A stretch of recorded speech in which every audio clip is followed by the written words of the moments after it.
The scent of lavender and lemon polish still lingered in the air, a testament to Tiffany's obsessive cleaning spree. She'd been like this lately, a whirlwind of domesticity after months of, I wasn't sure what it was. It was as if she was trying to bury something beneath spotless surfaces and perfectly folded laundry. That Sunday, she decided the living room needed a new focal point.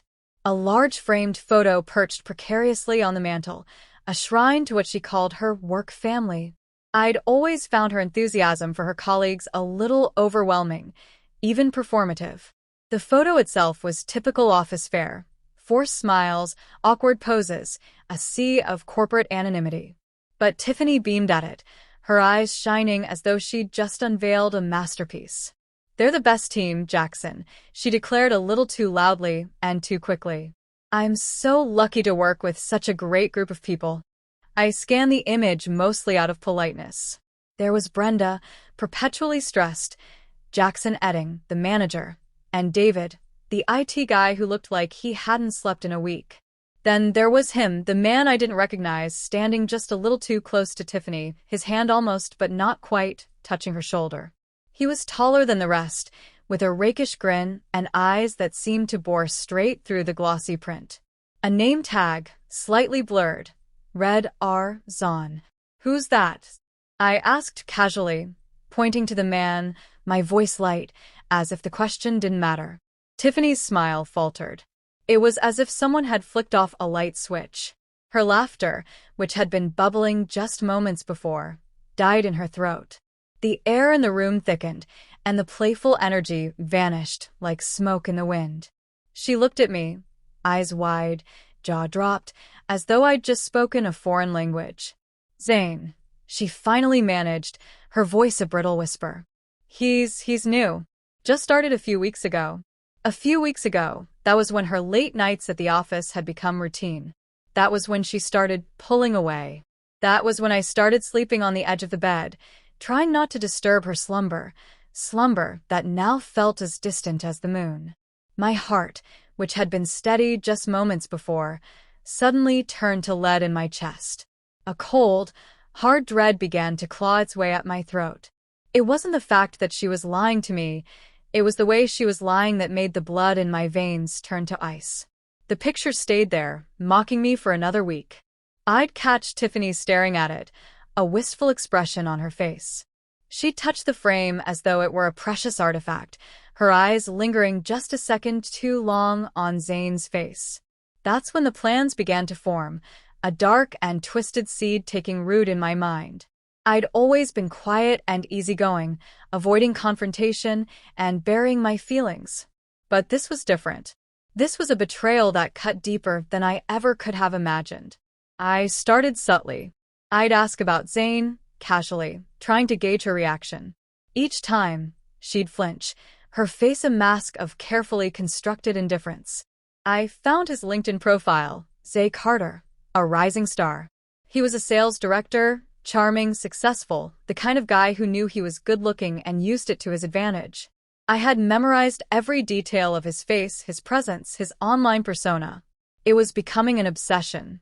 Then, deep within her deleted WhatsApp messages, I found a single text, "Can't wait until tonight, Zahn." My hand shook when I saw it. My fingers trembled, not with anger, but with something darker, something like a total eclipse of my soul. The weight of it crushed me, but it also ignited a fierce determination, a thirst for revenge. My plan was simple. I wouldn't confront Tiffany, not yet. I needed to make Zane suffer first, to destroy the arrogant world he'd built for himself. I tracked his routine through her phone, learned his gym schedule, and joined the same gym. I made casual conversation with him about work, sales, life. He seemed like an empty shell, a walking cliché. I chose a Tuesday, weeks after discovering the text. It was raining heavily, the downpour reflecting the storm within me. Zane was leaving the gym, his face flushed, his hair damp. I intercepted him by his car. "Zane, right?" I asked, my voice calm, feigning friendliness. He looked at me, recognition flickering in his eyes. "Yeah, you're Jackson, right? Tiffany's husband." "That's right," I said, and then, without another word, I punched him. The force of the blow sent him reeling, his face twisting in shock and pain. He fell onto the wet pavement, gasping, eyes wide with fear. "What the hell?" he gasped. I grabbed him by his shirt, lifting him up. "You and my wife." "You pathetic, spineless excuse of a man," I spat. The quiet, introverted Jackson had vanished. In his place stood a man consumed by fury.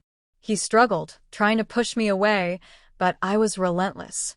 Another punch landed on his jaw, sending him stumbling backward, colliding with his car. I didn't care about the rain soaking us, about the onlookers. All that mattered was breaking him. I slammed him against the car again, metal creaking under the impact. Each punch was fueled by the months of betrayal, the endless nights of wondering how my life had come to this. I didn't care about Tiffany anymore. This wasn't about her. This was about him, about the violation of trust, the smug satisfaction on his face when he was around me. When I was done, he was a bloody mess, his nose bleeding, his lips split. His eyes were wide with terror.